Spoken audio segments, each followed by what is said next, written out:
Welcome to another episode of The Evaluation Couch, the podcast where we talk about career growth and the field of evaluation.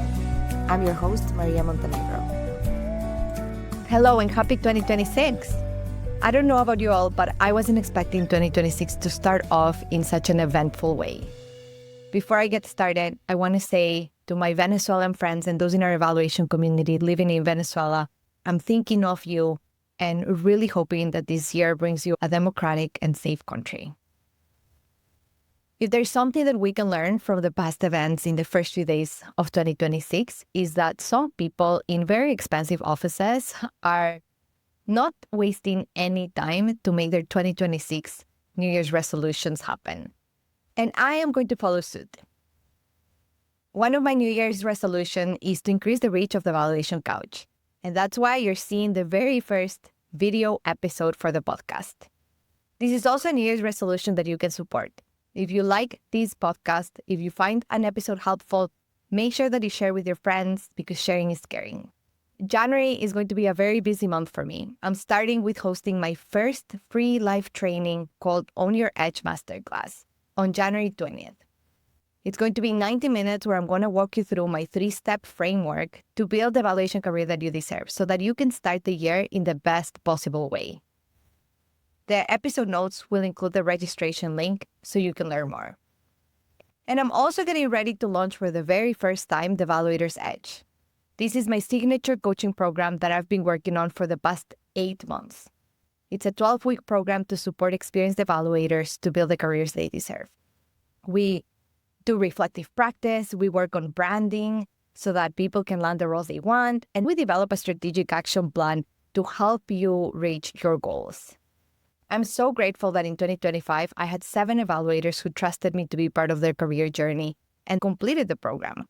We tested the program, we evaluated it, and we improved it.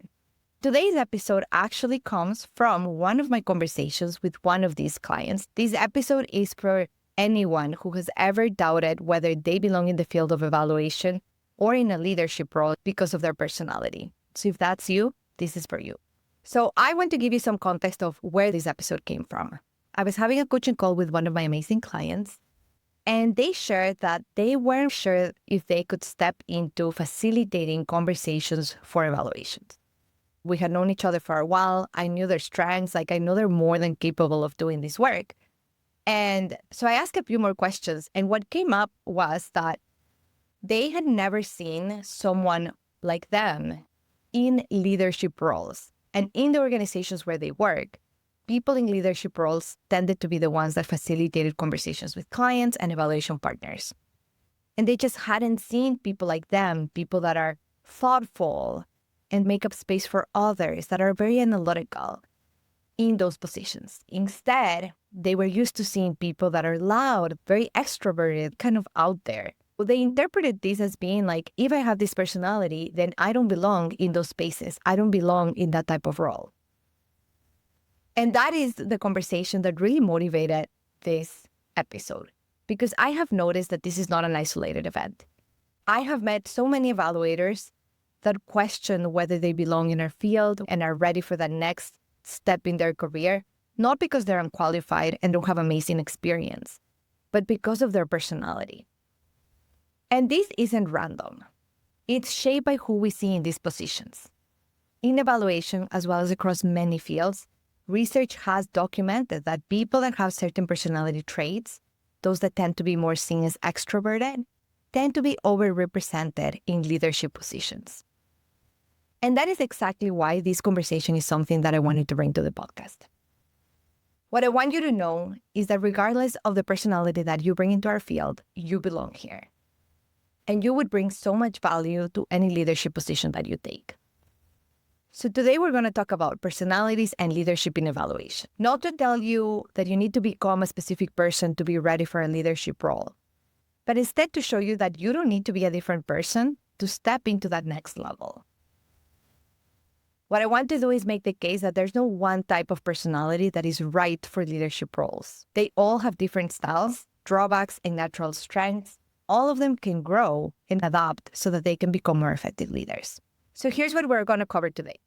We're going to look at what the research says about personality types and leadership. What do we know about who is in leadership positions, how effective they are? Then I'm going to discuss the difference between personalities and skills, because personality is how we show up, our natural tendencies, where we draw energy from. Skills are things that we can learn, that we can adapt, and that we can grow. This means that there's not just one type of personality that is good for leadership roles. And after that, I'm going to walk you through a personality framework. We're going to explore 4 personality types and how they show up in evaluation leadership roles. We're going to look into their natural strengths, some of the challenges they need to look out for, and then I'll end each of the descriptions for these personality types with a short reflection on how they can increase their readiness for leadership positions based on their personality type. So if you're ready to let go of the idea that you need a different type of personality to belong in leadership or in our field, let's dive in. Let's start with what the research actually shows about personality and leadership. There's a lot of evidence that people whose personality aligns more with what we consider to be extroverted, so things like being outgoing, being social, being energetic, being chatty, these people tend to be overrepresented in leadership roles. They're more likely to be selected, promoted, and put into positions where they're leading, managing, being directors, or facilitating teams. There's 2 main reasons why this might happen. One of them is that extroverted people just tend to be more social, and as a result, they tend to have more connections and a bigger network. Networks are important. They help you attract opportunities. This is one of the ways in which extroverted people find themselves more in these roles. The other reason is that traditionally, we have associated many traits that extroverted people tend to have with traits that indicate being ready for leadership or a natural leader. Things like being charismatic, assertive, inspirational, dominant, confident, persuasive. So in traditional workplaces, people that have these traits are naturally seen as being ready for being leaders. But luckily, we have new research that completely challenges this idea. One well-known study by Adam Grant, Francesca Gino, and David Hoffman actually showed that introverted leaders can be more effective. Specifically, they found that introverted leaders tend to be more productive and effective when they are leading teams that are more proactive, that take more initiative, and that have a lot of ideas. The reasoning behind this is that introverted leaders are better listeners and make space for others, allowing people to actually share these ideas and take this initiative. In contrast, they found that extroverted leaders tend to do better when they're leading teams that need more guidance and support.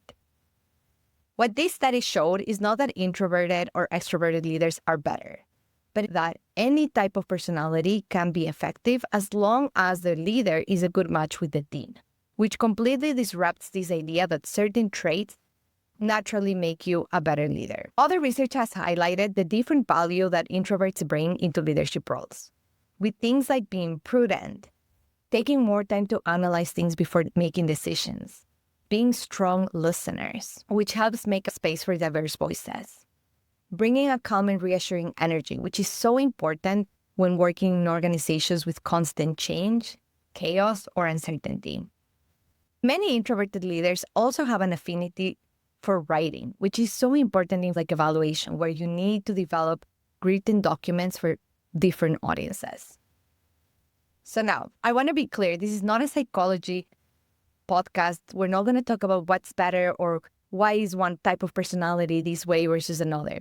The only point I want to make by sharing this research is that there's no one type of personality that is a better leader or better suited for stepping into leadership roles. One of the most beautiful things about our field is the diversity that we have. Diversity of disciplines, backgrounds, and also of personality types. It's one of the reasons why our field is so strong. And that's exactly why it's important to question this idea that certain personalities are better suited for leadership positions. If you are like my client and you've only seen certain personality types represented in leadership roles, it's completely understandable if you've questioned, do I even belong here?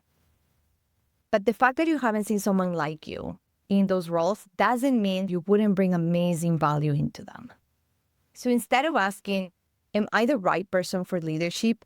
I would challenge you to ask yourself, how can I work with the personality that I have and grow the skills that I need to be an effective leader? And that brings us to the next piece of this conversation, the difference between personality and skills.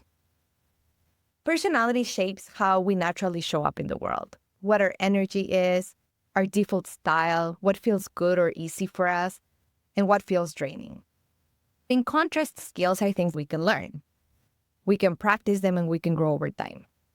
Skills are things like facilitation, active listening, giving feedback, managing conflict, and building trust. Any personality quality can become a strength when used well, and it can also become a weakness when overused. And this is where skills come in to help us balance our personality traits. Let me give you a concrete example. Imagine an evaluator who is extremely extroverted. One of those people that steps into a room and right away starts creating connections, remembers people's names, starts having chatty conversations everywhere. People just generally feel at ease around this person. That can be very supportive and valuable in an evaluation process. It can help develop trust among evaluation partners. It can make people feel comfortable with the evaluation process instead of intimidated by it, which is also very common. It can also help people that haven't worked together in an evaluation team feel at ease and get to know each other. There's a lot of ways in which that personality type brings value to our work. And if that same extroverted evaluator isn't intentional about developing certain skills, their natural style can also get in the way of them doing effective work.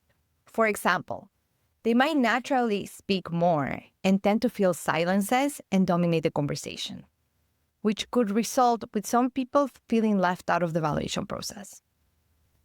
They might jump in with ideas or solutions before giving time for others to offer their input, which could diminish the opportunities that people in the evaluation team have of participating and growing their skills.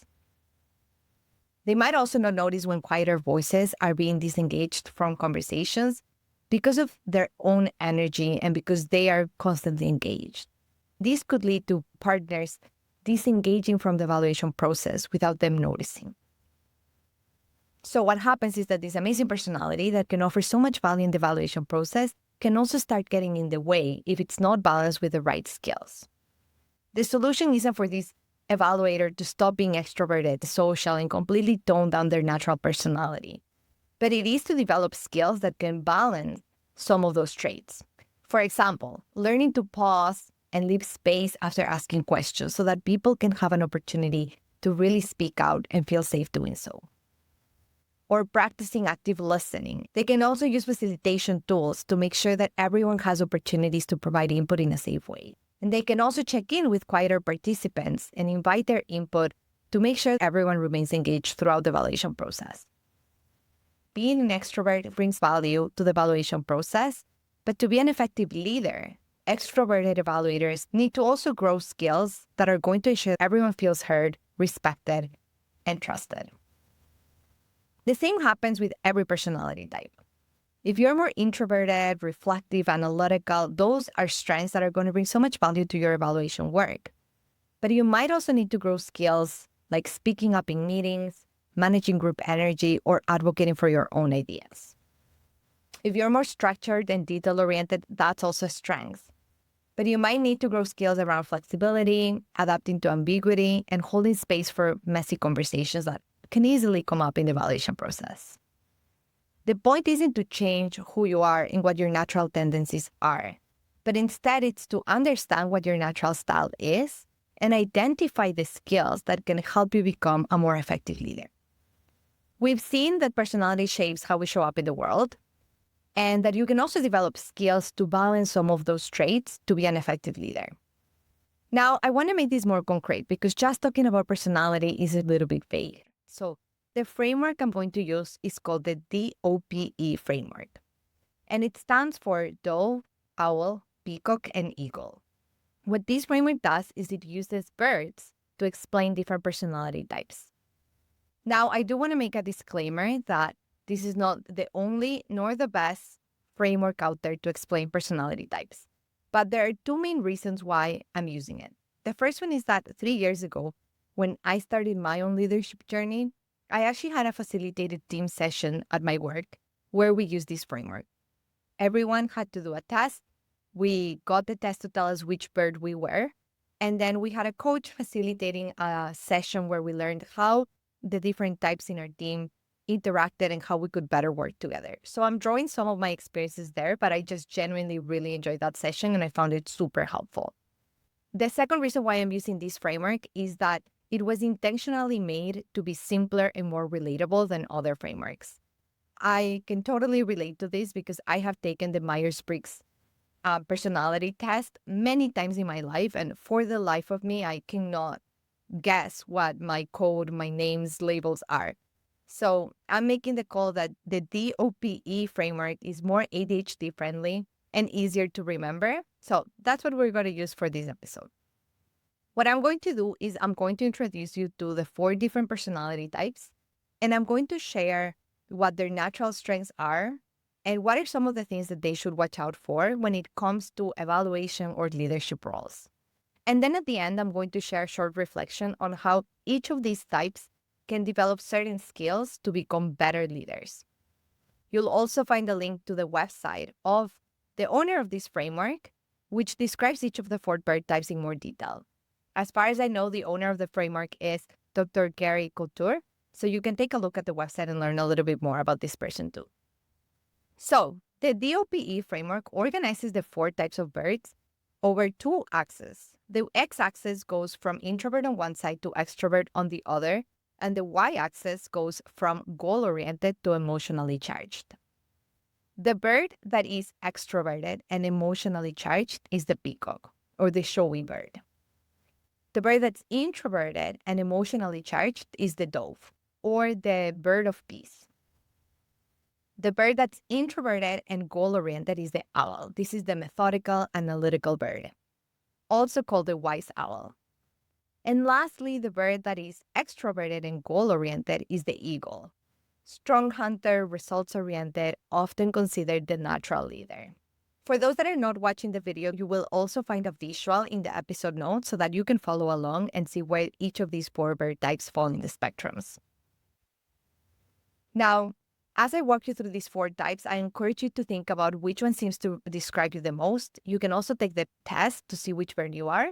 And at the end, I will also share with you which type of bird I am and share some reflections. So let's get into it. First, we're going to look at the dove, the bird of peace. Doves are usually people-oriented, loyal, friendly, hardworking. In general, just great team players.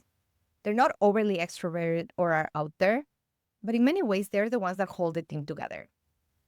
Doves often can be found in roles that are very people-focused. In fact, when we did this at work, the majority of people were in the dove section of the room because we work in healthcare.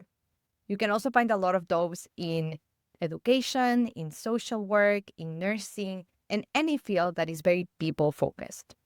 So what is it like to work with a dove in evaluation? Doves create very harmonious, supportive environments, even when in a team or in an evaluation project, there's different opinions and different personalities. They're very empathetic listeners, so they're great for doing qualitative data collection. In general, they tend to bring positivity and morale so they can help under stressful situations and help keep the team engaged. They tend to be patient and diplomatic when conflict arises, and they're usually very easy to collaborate with. They're flexible, dependable, and they're very committed to team goals. So when you're under stress and you need people to step up to support the team, those are usually there for you. When it comes to leadership, they bring a lot of value. They build trust and psychological safe spaces. They are great at mediating difficult conversations and keeping the team connected even when there's conflict. And they prioritize the well-being of the group. So this is very important when there's high pressure and tight timelines in project work. But those also have certain things that they need to watch out for. They tend to avoid difficult conversations, conflict, and risk-taking. And they also tend to not be very assertive.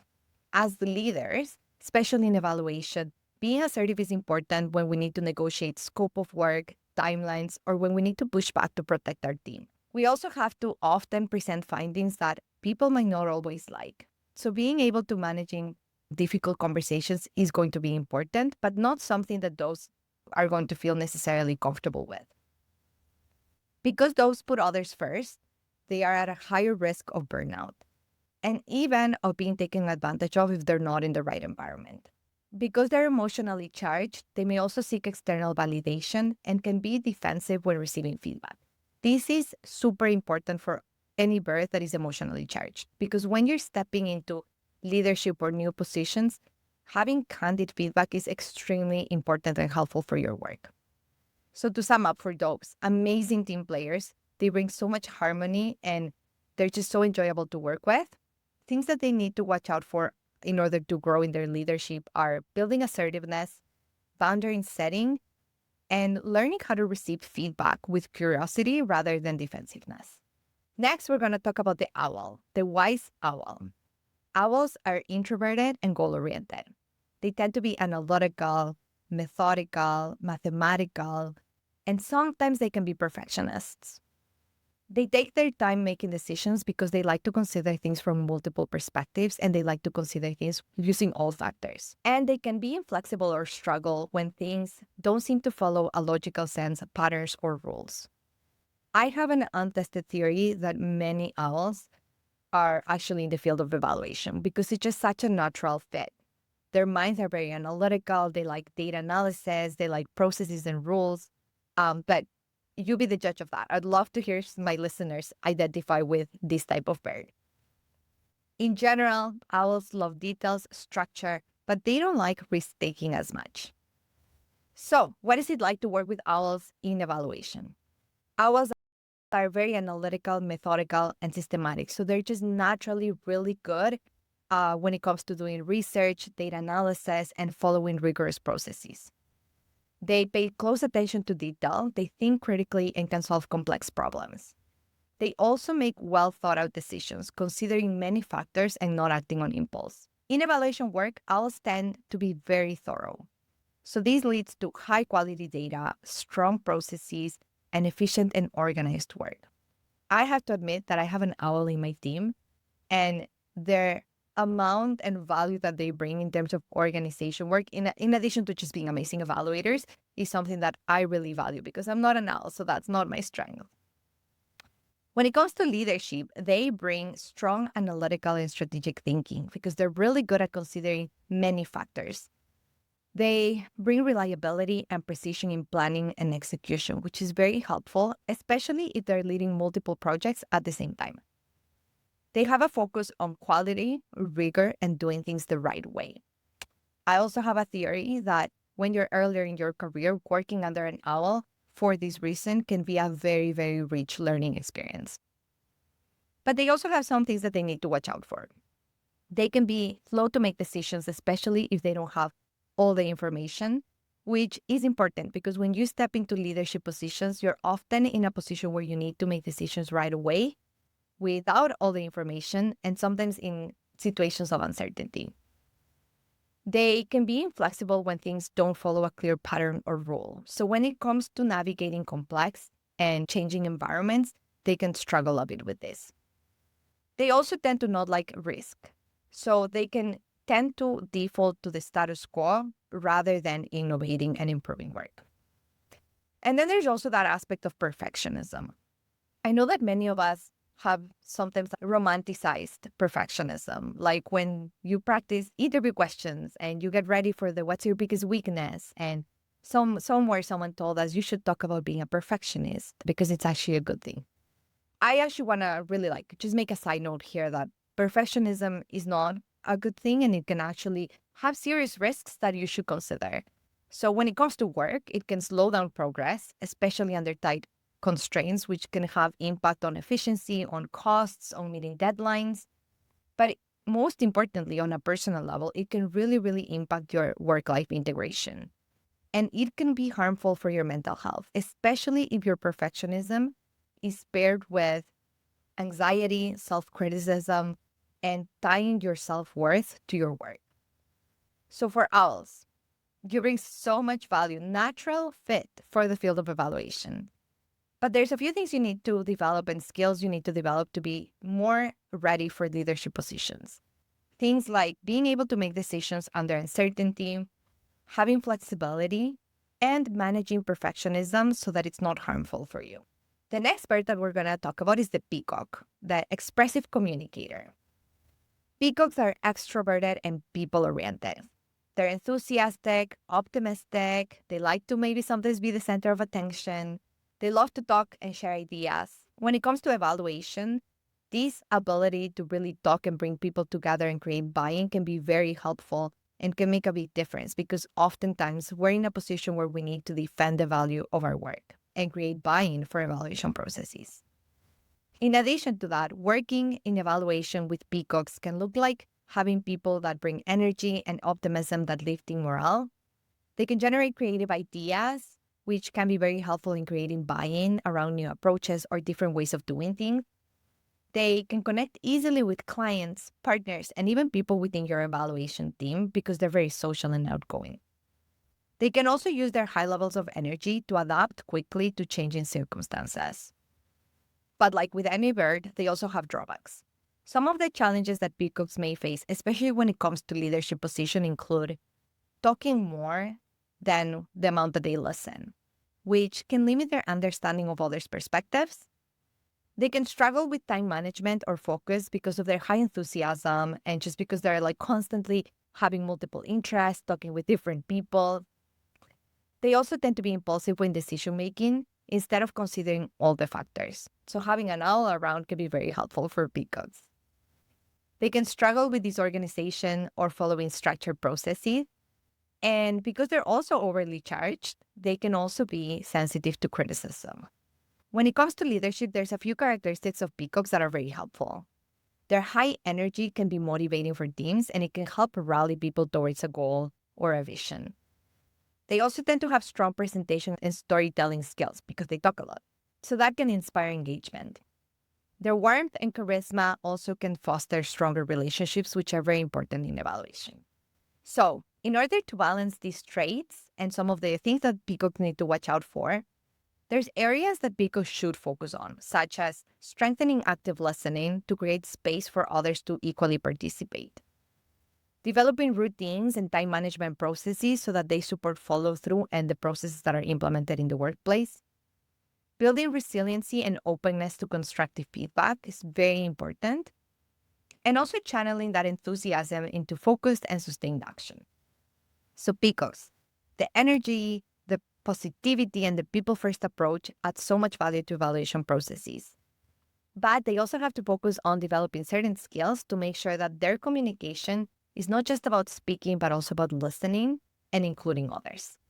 And finally, the eagle, or the decisive achiever. Eagles are extroverted and goal-oriented. They're assertive leaders who thrive on challenge, productivity, and results. Eagles tend to be the ones that when there's an icebreaker and they ask you to get into teams and like do a certain activity, they're the ones that say like, okay, this is what we're going to do. You're going to do this. You're going to do that. Those are usually eagles. They tend to be decisive, confident, and highly focused on outcomes or the problem they're trying to solve. They tend to have a clear vision and work tirelessly to achieve it. They thrive on competitive environments and under pressure.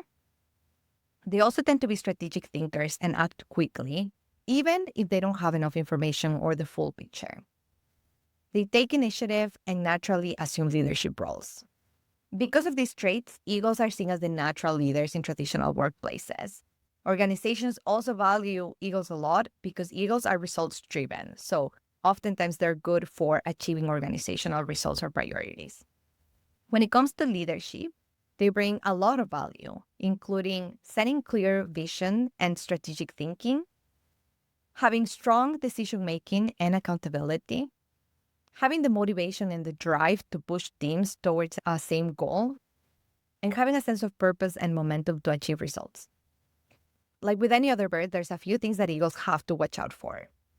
Because they're so focused on results and achieving outcomes, they may tend to be too direct or to communicate in a way that doesn't land as well with team members.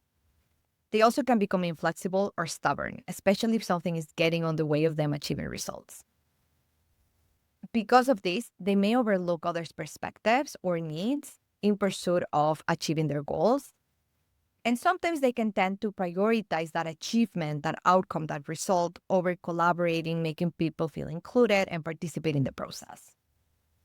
Because of this, in some situations, they may come off as intimidating or dominating, which again can impact team dynamics and how people feel working in that environment.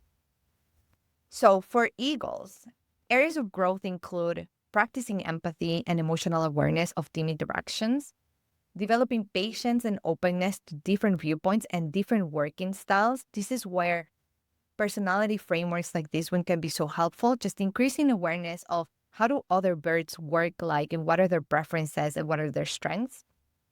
Balancing action with reflection and creating spaces for the entire team to be very clear on the why behind the action and the result that you're trying to achieve. And also really focusing on how to increase that team cohesion, listening to others and listening to their needs. So eagles usually have the courage and the drive to achieve results, but they need to pair it down with empathy and collaboration so that they're also leaders that inspire and not only leaders that achieve. Okay, so to recap, they remind us to value harmony and empathy. They bring peace, stability, and collaboration to our evaluation work. Owls show us the power of logic and structure. Their methodical thinking builds rigor and quality in our work. Peacocks, on the other hand, inspire us with energy and connection, and they're great champions for evaluation work. Eagles push us towards action and results. They lead with confidence and keep the team focused on goals. And as I shared in this episode, each bird has natural strengths, and they also have areas that they need to watch out for. There's always skills that they can develop to balance those traits. But the reality is that having this diversity of personality types makes our work stronger. That was one of the takeaways that I liked the most and remember the most of the facilitated session I did at work. After learning about my type of bird, how I show up, the areas that I can work on to be a better colleague, and also learning the different strengths and styles that my colleagues brought, I got a full sense of how we all work together to create this very effective and beautiful team. So after hearing about the four birds, I don't know if you're leaning into one or the other, or if you're waiting for the personality test. But I did want to share which bird I am. When I did this 3 years ago for the facilitated session, I was a peacock. I was one of the two peacocks in our entire team. But actually, when I was preparing for this episode and I redid the test, I got an eagle, and I was very curious about that. So I was reading more about whether this is normal, if the results can change, or whether it's just my bias and I'm trying to show up as an eagle. What I learned in the process is that core personality traits tend to remain stable across our adult life. But the DOPE profile can actually change because it's more based on behaviors than on core personality traits. So as you have different experiences, as you're exposed to different contexts, and as you learn skills to balance certain aspects of your personality, you might get a different result because your behaviors start to change. And when I reflected on this, I think that story makes a lot of sense for what I have experienced. 3 years ago, when I was a peacock in this session, I actually learned a lot and really internalized how I needed to show up in a different way to make up space for others, especially as an evaluator. This is such a crucial aspect of the evaluation work that we do. And since then, I have completed a lot of leadership training and especially a lot of coaching training, which really shifts the whole thing from talking to asking questions and creating space and transformation for other people. I think it has made sense that some of my behaviors have moved more towards the personality type of an eagle. That's not to say, though, that I'm not a peacock. My second personality type is definitely a peacock. And there's things about being a peacock that I think bring so much value to the work that I do, especially around evaluation capacity building. I bring a lot of energy and enthusiasm when it comes to championing evaluation as a career and as a field and as a practice. And I think my peacock really shines through when I'm stepping into that type of role. One thing that I do want to reiterate is that there's space for all types of birds in our field and in leadership positions.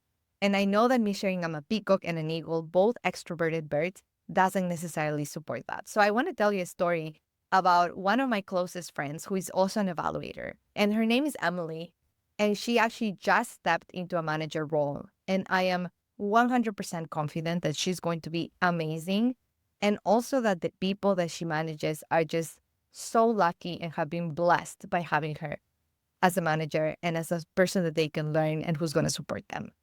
When I was preparing for this episode, and I was reading the descriptions and creating my script, I actually messaged Emily and I was like, hey, Emily, have you ever done the DOPE framework test?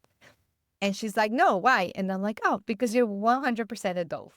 And I shared with her the description of a dove, and I just thanked her. And I was like, it's so amazing to have doves in your life and in your work. So I just wanted to share that story to showcase that there's doves and there's owls and there's peacocks and there's eagles in our field of evaluation and stepping into leadership roles. And they're also doing an amazing job at it. So as you reflect on this episode and on the type of bird that you are, I hope that you also give yourself a moment to appreciate the amazing value and traits that you bring into your current or any future leadership role that you step into. Happy 2026. I hope that all of you fly towards the evaluation career that you deserve. If you like this episode, make sure that you follow the Evaluation Couch on your preferred podcast platform. I am here to help you build the evaluation career that you deserve. If you're ready to start 2026 on a strong note, make sure that you register for my Own Your Edge masterclass happening on January 20th.